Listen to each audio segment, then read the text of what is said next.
Wow! Wow, mahal. Ano ating ulam na kayo malaking isda? Langisi po.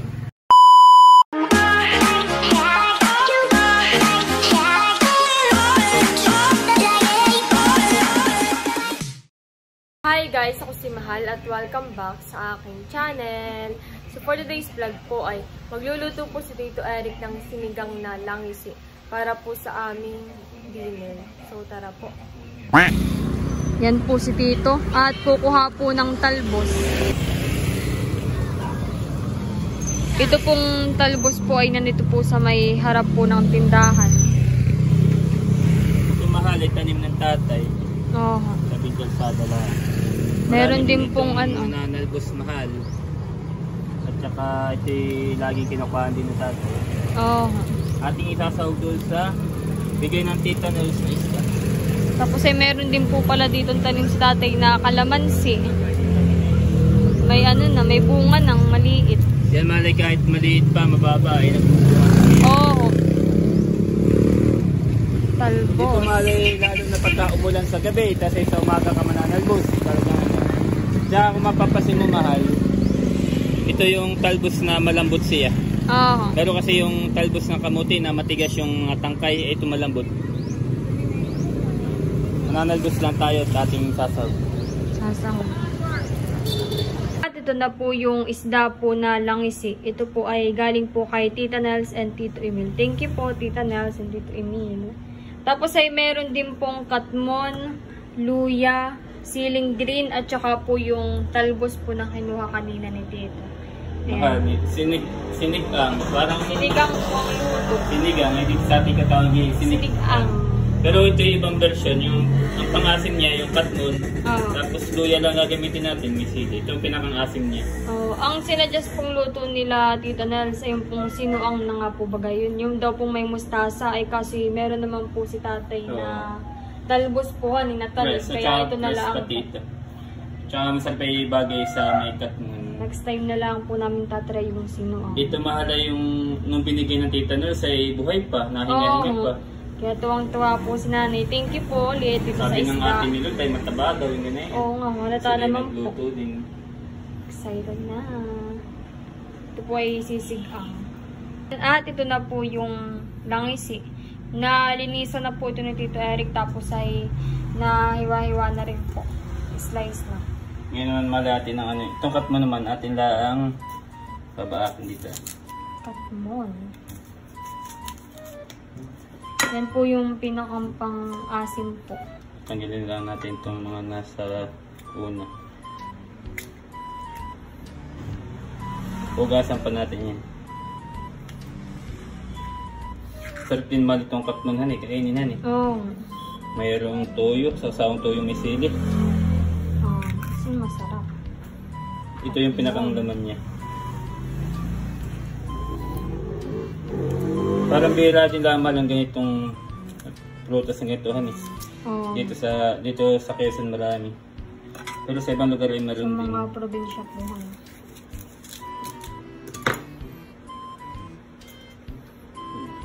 Manutong siya.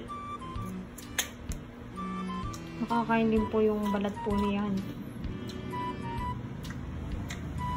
Malambot. Halata mong mahal na matabahan tsaka fresh yung isda. Oo. Ang ganda ang kulay.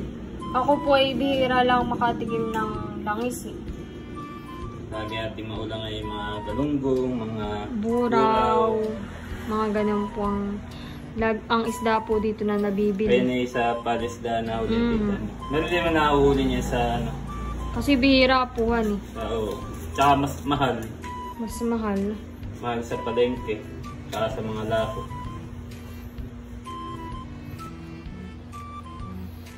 Simple lamang ulit nating lulutuin. Ganyan lang. Ilang hugasan. Tanggalin natin yung medyo parang mabuhok na yan.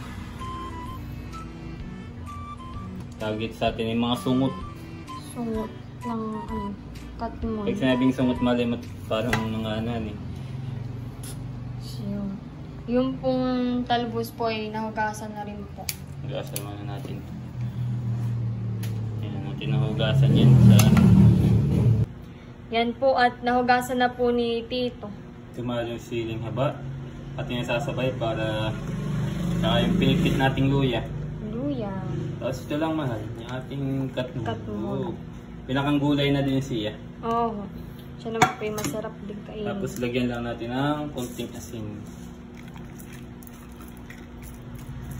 And then water. Sabaw.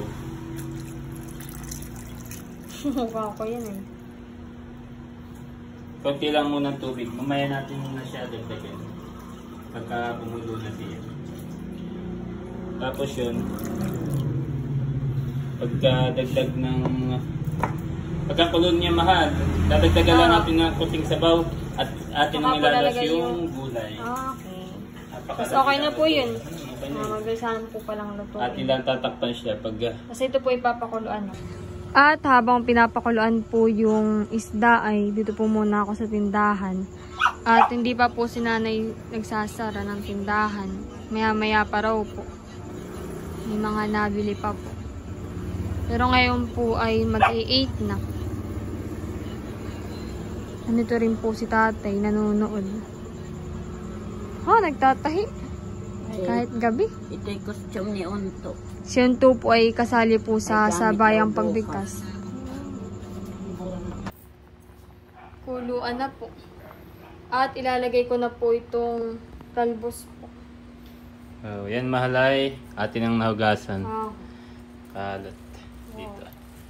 Yan malay nung tinalbos ko. Fresh po. Ay yung haba niya ay sakto na. Ganito lang po Yung dulo. Para hindi na siya gutayin. Kala mo malay madami pero pagka inalandoy sakto lang. Yan, inidagdagan ko na kanina ng sabaw. Para madami rin po siya. Yung yung malay na sabaw, yung saboy-saboy yan. Ay, Saan natin nakaldesa? Puti nung kaldero. Nanibago yung kaldero sa lakas ng apoy ngayon. Dati mahina. Ganyan lang. Sinat ko na rin ng mga tita Lea dito na mag-dinner. At sila ay nasa office pa. Nasa work. Oo. Halata mo mahal na kagat na yung asim ng katmon. Kasi yung sabaw, yung maputi na siya. Oo. Yan maano siya, parang namumuti. Yan. Tapos yung sabaw, halata mong mataba yung isda. At nagmamantika siya, yung ibabaw. Halata pong nagmamantika siya. Oo. Yun na,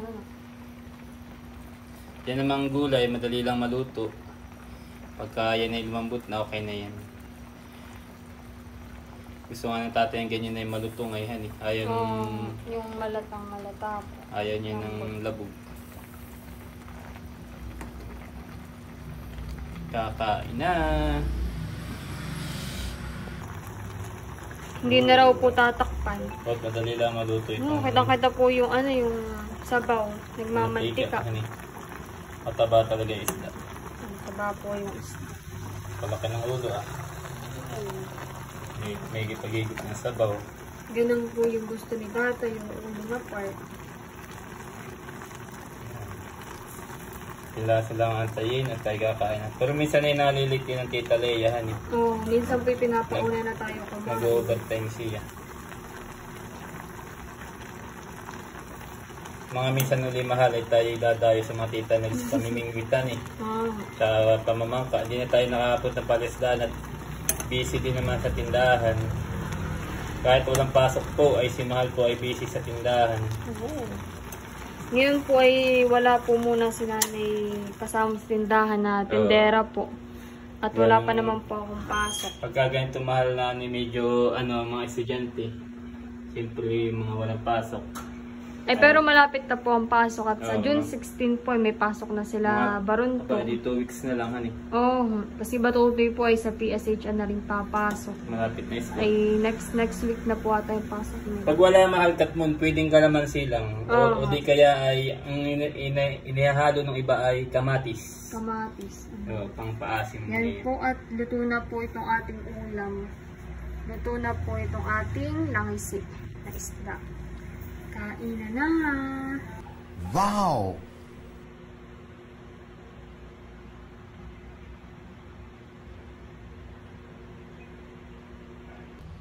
Lalagyan ka ulam mahalat na makakain. Ang mga tita Lea tsaka tito Kagwapo lang ay mamaya pa daw. Kaya, Pagtala ko na lang sila pareho ng ulam. mayroon na pong nakatira. Oo. Okay. Oo. Mamaya pa raw po. Kami po yung mauuna ng kumain at 8 PM na po. Tinikman ko mahal yung sabaw eh. Talagang masarap. Kainan na. Lalagay ka dito ulo sa tatay. Ay, yan po yung kay tatay. Loaded mahal. Gusto din ng tatay ng sabaw. Mainit pa dito. Tinawag mo na mga nanay. Sa tindahan naman po ay sarado na. Kami po yung nagsasara ay minsan ay mga 7 hanggang 7:30 hanik. Minsan po inaabot ng 8. Depende kung marami pang nabili. Wow, sarap. Yan at ayun na po si nanay. Tapos ay si Batutoy po ni Barunto at kami po ay kakain na. Okay, let's pray. In the name of the Father, the Son, the Holy Spirit. Amen. Bless us, O Lord, in this day gifts which you are about to receive from thy bounty through Christ our Lord. Amen. Amen. Kainan na. Thank you po, Tita Nels and Tito Emil sa Langisi. Kainan na. Yan din po si tatay. Wow, mahal. Ano ating ulam na kayo malaking isda? Langisi po. So, Sa'yo po tatay yung yung ulo.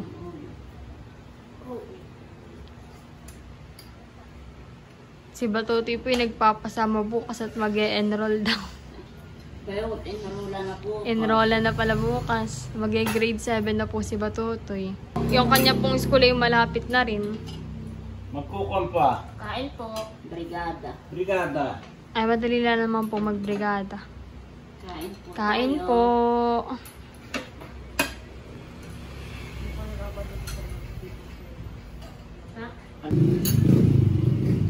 Kain po. Si nanay po ay nagkamay na. Masarap yung nakakamay. Inahan ang si Unto. Si Unto po ay nagpa-practice. May nakatira na pong ulam para po kay Tita Lea at Tito Kagwapo lang. Kain po. Mga nakakamay po. Puso. Ako po ay kakain na rin. Nandiyan na din po pala si Tito Kagwapo lang.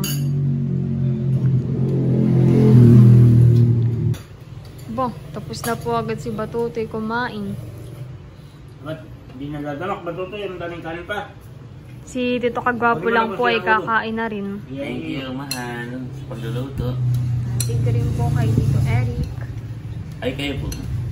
Nakukuha na. Hindi na lang ako. Kay Tito Kagwapo lang po pala yung ulo. Ulo lang lang. Wow. Yan. Thank you. Kamay ko. Sarap po yung sabaw. Lalo na pag may kalamansi. Pero sa bawang pa naman. Meron ito may sabaw pa. Baby.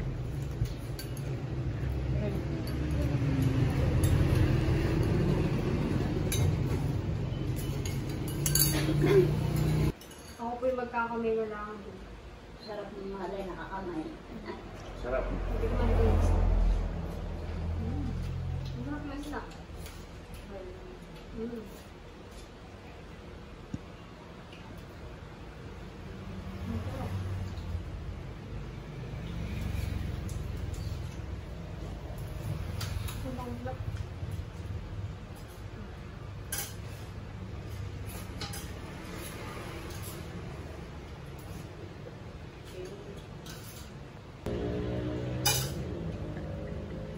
Yan po si Tito Bicanamen.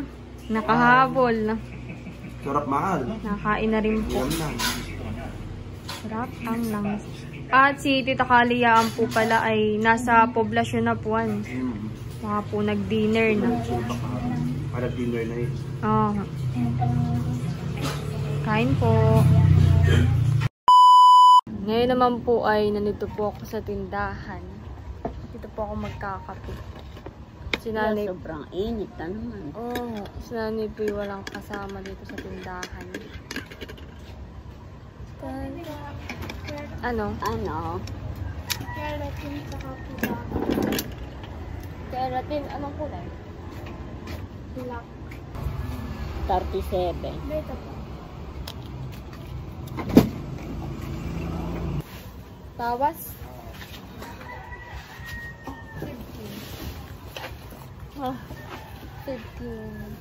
pesos. Pula? Mainit. Pero ako po yung nagkakape pa rin.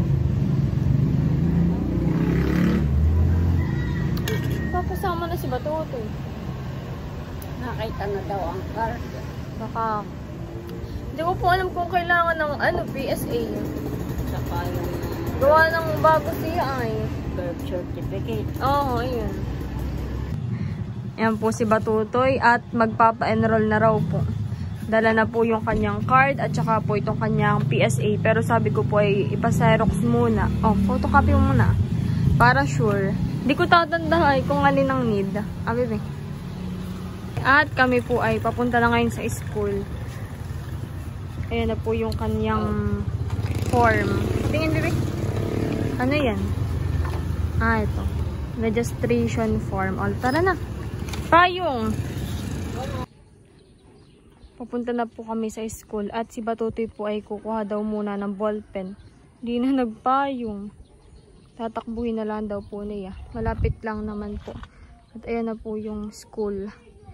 Mga 3 to 5 minutes walk lang po siya. Malapit lang. Dito po kami dadaan. At dito po ay sarado po ang gate. Kaya rin po pala ako sumama kay Batutoy ay meron po akong itatanong about po dun sa requirements po na need ko po para po sa college. Tatanong ko po. Ito na po kami sa school. May ganito na bago lang.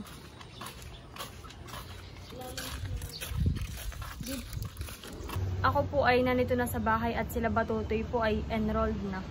Nakapag-enroll na. Oo. Uy, na pa sila. Ay, nandun pa po. Natambay pa to sa may mga kubo-kubo. Uy, kailan daw ang brigada? Ay, sa June 9. Tapos ay okay na rin po yung requirements po na kailangan po. Nagtanong din po ako at yun po ay para po sa college na kailangan.